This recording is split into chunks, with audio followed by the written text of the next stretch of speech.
당신은 믿을 수 있겠습니까? 기후가 변하고 있습니다. 땅이 숨을 쉬지 못하고 있습니다. 그런데 한 여인은 사막 한가운데서 손으로 다시 생명을 틔우기 시작했습니다. 남미 볼리비아 고산지대, 매년 200일 이상 비가 오지 않는 가뭄의 땅 알티플라노.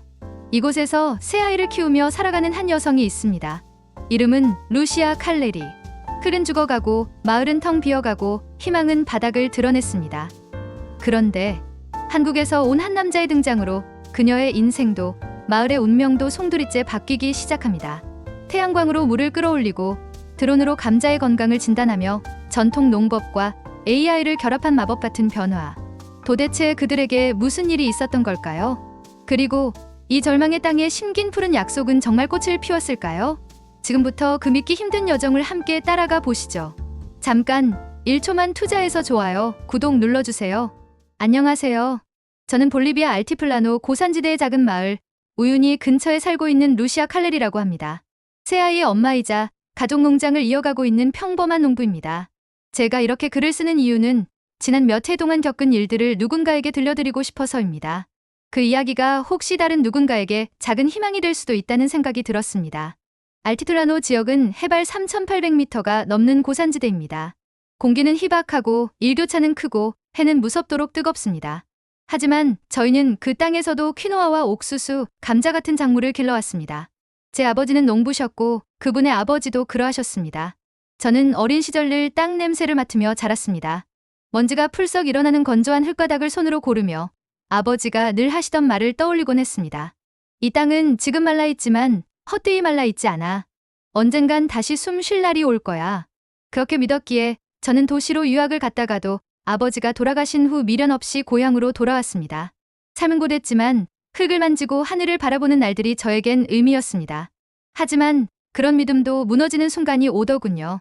몇 해 전부터 기후가 달라졌습니다. 쉽게 말해 가뭄이 오고 있었습니다. 비가 오지 않았습니다. 끔찍해지는 날입니다. 해는 점점 더 뜨겁게 내리쬐었고 낮의 열기는 밤새 땅을 데웠습니다. 물이 말랐고 작물은 자라지 않았습니다. 지하수도 바닥을 드러냈고 양수기는 잦은 고장으로 쓸모없게 되었습니다. 첫 해는 다들 가끔 이런 해도 있는 법이지 하며 넘겼습니다. 하지만 2년째, 3년째 계속된 흉작은 더 이상 우연이라 할 수 없었습니다. 저희 농장은 완전히 무너졌고 해외와 정부에서 나오던 지원금도 끊기게 되었습니다. 주변의 이웃들은 하나둘 볼리비아 마을을 떠났습니다. 도시로 나가 청소 일이라도 하겠다며 짐을 싸는 친구들을 보며 저는 알 수 없는 상실감을 느꼈습니다. 우리도 가야 하지 않을까, 엄마? 큰아이가 조심스럽게 물었던 날, 저는 대답을 하지 못했습니다. 하지만 이 땅은 제 아버지가 마지막 숨을 거둔 곳이고 아이들이 함께 자라온 추억이 많은 집이었습니다. 저는 쉽게 발을 떼지 못했습니다. 그저 하루하루를 버텼습니다. 제 조카 에스테반은 늘 다른 길을 찾고자 애썼습니다. 그는 젊고 똑똑한 청년입니다. 도시대학에서 공학을 전공하고 꼭 기술을 통해 농업을 바꿀 수 있다는 믿음을 가지고 있었습니다. 이모, 태양광 발전을 기반으로 한 스마트 관계 시스템을 설치하면 최소한 물 문제는 해결할 수 있어요. 요즘엔 드론으로도 토양 상태를 체크할 수 있어요. 그는 제게 열정적으로 설명했지만 저는 그 말을 쉽게 받아들일 수 없었습니다. 기계는 땅의 온기를 모른단다. 저 태양은 우리한테 생명을 주기도 하지만 죽음도 함께 가져오잖니. 그렇게 말하며 저는 에스테반의 제안을 거절했습니다. 마음속 깊은 곳에선 저도 변화가 필요하다는 걸 알았지만 그걸 인정하는 일이 두려웠던 것 같습니다. 왜 그랬는지 모르겠지만 기계에 의존하기 싫었던 걸까요? 그러던 어느 날 마을 회관에 사람들이 모였습니다. 낯선 이들이 왔다는 소식이었습니다. 한국에서 왔다는 국제농업기구 KAIDA 소속의 전문가들이라고 했습니다. 한국, 그 작은 나라에서? 저는 처음엔 아무런 기대도 하지 않았습니다. 외국 기관이라 하면 늘 그렇듯 무언가 거창한 장비와 시스템을 들이밀고는 우리 현실을 외면한 채 떠나버리는 일이 많았기 때문입니다. 그런데 그들 중 한 사람이 제 농장으로 찾아왔습니다. 제 밭 한가운데 무릎을 꿇고 흙을 손에 쥐더니 조용히 말했습니다. 토양 입자가 아주 고르네요. 다만 수분이 거의 없어요. 염분도 높고요. 아마 수분이 없으니 뿌리 호흡이 막히는 걸 겁니다. 흙은 숨을 쉬고 싶어 합니다. 저는 그 순간 놀랐습니다. 그는 기계를 들이대기 전에 먼저 흙을 만지고 있었습니다. 땅을 읽으려는 눈이었습니다. 이곳 기후에 맞는 품종과 물순환 시스템을 설계해보면 어떨까요? 땅이 원래 숨쉬는 법을 찾는 게 먼저니까요. 그 사람은 강민수 박사라고 했습니다. KAIDA의 신양안보 전문가이자 현장 기술자라고 소개했습니다. 전 모르게 마음속 깊숙한 곳에 그의 말에 무언가 오래된 것이 조금씩 흔들리는 느낌을 받았습니다. 아직 확신은 없었지만 적어도 그 사람은 이해하려는 눈으로 우리 땅을 바라보고 있었습니다. 그렇게 제 마음속에 아주 작고 희미한 씨앗 하나가 심겼습니다. 그 씨앗이 자랄 수 있을지는 모르겠지만 그날 이후 저는 다시 한번 흙을 바라보게 되었습니다. 어쩌면 이 땅은 다시 숨을 쉴 수 있을지도 모른다는 아주 작은 희망이 생겼기 때문입니다. 그날 이후 제 마음 한구석에 깃든 작은 씨앗은 조용히 싹을 틔우기 시작했습니다.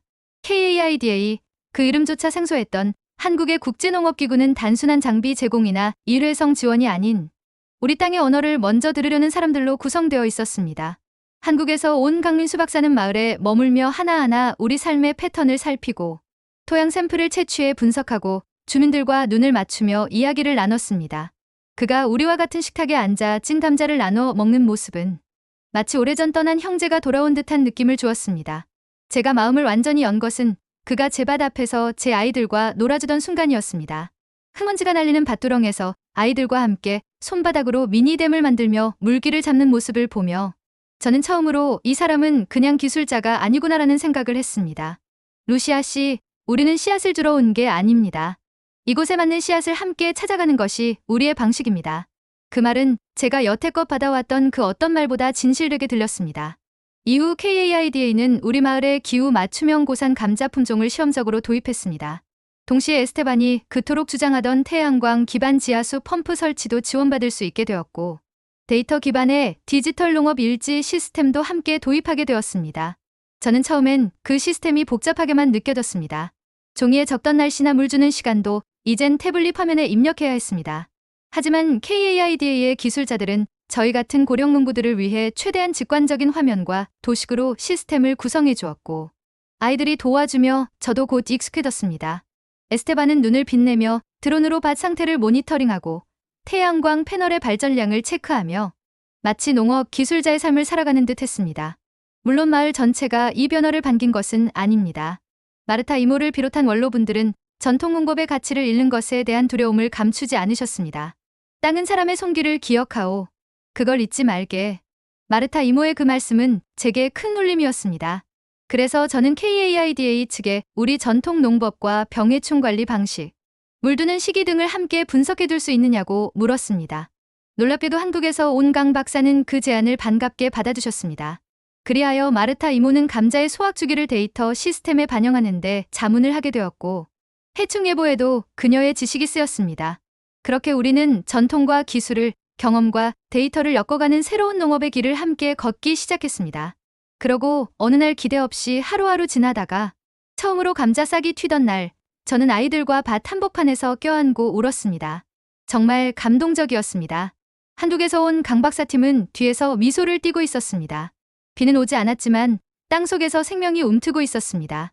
마을관에서 열린 첫 수학 축제 날, 강 박사와 KAIDA 팀은 현지 음식을 함께 나누며 웃었고 에스테반은 마을 아이들에게 태블릿으로 물길의 흐름을 보여주며 미래의 농업을 설명했습니다. 제 아이들은 그날 이후로 우리 엄마는 스마트 농부야 라고 말하며 제 등을 두드렸습니다. 저는 말을 못했지만 속으로 아주 기분이 좋았습니다.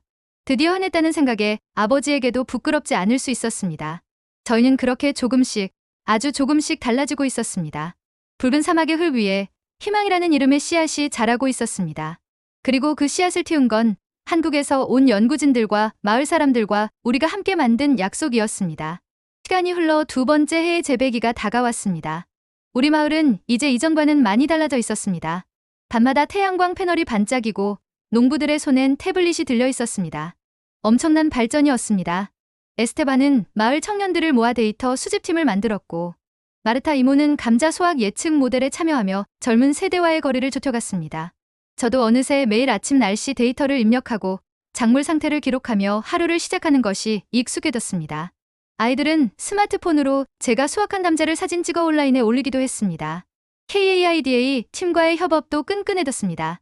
강 박사는 주기적으로 마을을 찾아오며 상황을 점검했고 올 때마다 반갑게 맞이하는 사람들도 많아졌습니다. 그의 연구팀은 고산지대용 미생물 비료를 개발해 시범적으로 투입하기도 했습니다. 그 어느 때보다 마을엔 생기가 돌았습니다. 마치 모든 것이 천천히 제자리를 찾아가고 있는 듯했죠. 그런데 그건 착각이었습니다. 7월 말 갑작스러운 기상이변이 닥쳤습니다. 뉴스에서는 100년에 한 번 올까 말까 한 집중폭우라고 했습니다. 하지만 우리는 알았습니다. 이런 일은 이제 언제든 아무 때나 일어날 수 있다는 것을요. 하늘이 터진 것 같았습니다. 이틀 밤낮을 쏟아진 비로 도로는 끊기고 개울은 범람의 밭을 삼켰습니다. 스마트 관계 시스템은 침수되어 작동을 멈췄고 태양광 패널은 진흙에 파묻혔습니다. 가장 아끼던 실험 구역도 감자가 막 자라나기 시작했던 그 밭도 물에 떠내려갔습니다. 정말 지금까지 쌓아온 모든 게 무너지는 마음이었습니다. 저는 그 자리에 주저앉고 말았습니다. 다 헛된 일이었어요. 제 입에서 그런 말이 나올 줄 몰랐습니다. 아이들도 에스테반도 아무 말 없이 젖은 땅을 바라봤습니다. 다음 날 KAIDA 본부에서도 연락이 왔습니다. 도로가 끊겨 강 박사 팀이 올 수 없게 되었다는 소식이었습니다. 저는 마을 회관에 나가 사람들에게 고개를 숙였습니다. 제가 욕심을 냈습니다. 우리 땅을 너무 빨리 바꾸려 했던 것 같습니다. 죄송합니다. 그 순간 뜻밖에도 마르타 이모가 제 손을 꽉 잡았습니다. 루시아, 당신이 우리 마을을 살렸소. 땅이 화를 낸 건 우리가 틀렸다는 뜻이 아니라 우리가 더 단단해져야 한다는 뜻일지도 모르오. 그날 밤 회관 안에 있던 주민들이 하나둘 일어섰습니다. 이번에는 포기하지 않겠습니다. 다시 시작합시다. 그렇게 우리 마을은 다시 일어섰습니다. 흙더미를 걷어내고 침수된 장비를 수리하며 기록을 다시 작성했습니다. 그렇게 모든 마을 사람들과 함께 힘을 합쳐서 에스테반은 밤낮으로 태양광 시스템을 복구했고 아이들은 젖은 감자들을 골라내며 씨감자를 다시 보관했습니다. 그리고 저는 두 손으로 물에 젖은 흙을 다시 일궜습니다.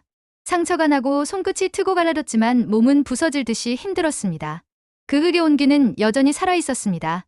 얼마 후 허겁지겁 걱정이 됐는지 KAIDA의 기술자들과 강 박사 팀은 다시 마을에 도착했습니다. 장비를 점검하며 말하더군요.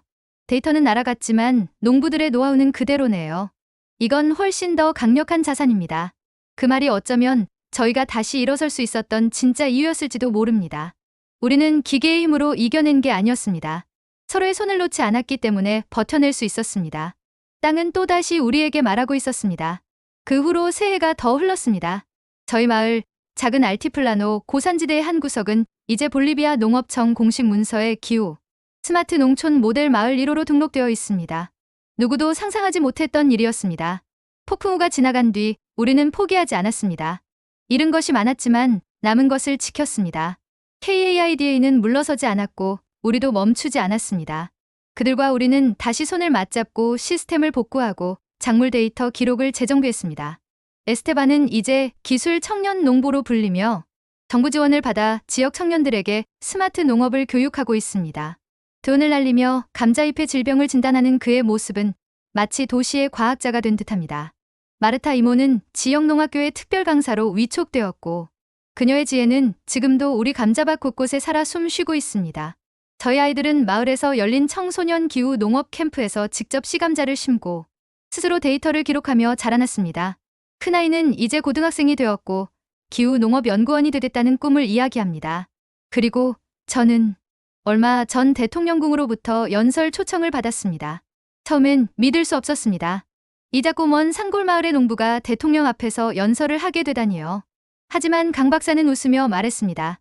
이건 당신이 받아야 할 자리입니다. 당신이 만든 약속이니까요. 대통령궁 연단에 섰을 때 저는 떨리는 손을 가슴에 얹고 천천히 말했습니다. 우리는 땅의 말에 귀를 기울였습니다. 그리고 기술은 그 말의 번역기가 되어 주었습니다. 한둑은 우리에게 씨앗을 주지 않았습니다. 우리가 뿌릴 씨앗을 함께 찾게 해주었을 뿐입니다. 그 순간 많은 이들이 눈시울을 붉혔습니다. 저도 그랬습니다. 기술이 대단한 것이 아니라는 걸 우리는 배웠습니다. 그것은 도구일 뿐이고 진짜 중요한 건 사람의 마음이라는 것을 알게 되었습니다. 지금도 아침이면 저는 아이들과 함께 밭에 나갑니다. 흙은 여전히 거칠고 햇살은 여전히 뜨겁지만 이젠 두렵지 않습니다. 땅은 우리가 포기하지 않는다면 결코 등을 돌리지 않으니까요. 저희 마을도 황무지 사막과 다를 바 없었죠. 하지만 지금은 달라졌습니다. 그리고 언젠가 저희 마을처럼 또 다른 붉은 사막 위에도 푸른 약속이 자라나기를 기도합니다. 제 이야기를 들어주셔서 진심으로 감사합니다. 루시아 칼레리, 볼리비아 우유니에서 있었던 일의 이야기입니다. 이 이야기를 보시고 여러분은 어떤 생각이 드셨나요? 기후 위기 속에서도 희망을 심고 전통과 기술을 조화시킨 루시아의 여정에 대해 여러분의 생각을 댓글로 나누어주세요. 여러분의 한 줄 감상이 또 다른 이야기를 시작하게 될지도 모릅니다. 이런 감동적인 글로벌 스토리 놓치고 싶지 않으시죠? 앞으로도 더 많은 진짜 변화의 이야기를 함께 나누고 싶다면 구독과 좋아요, 그리고 알림 설정까지 부탁드립니다. 여러분의 관심이 더 많은 희망의 씨앗을 틔우게 됩니다.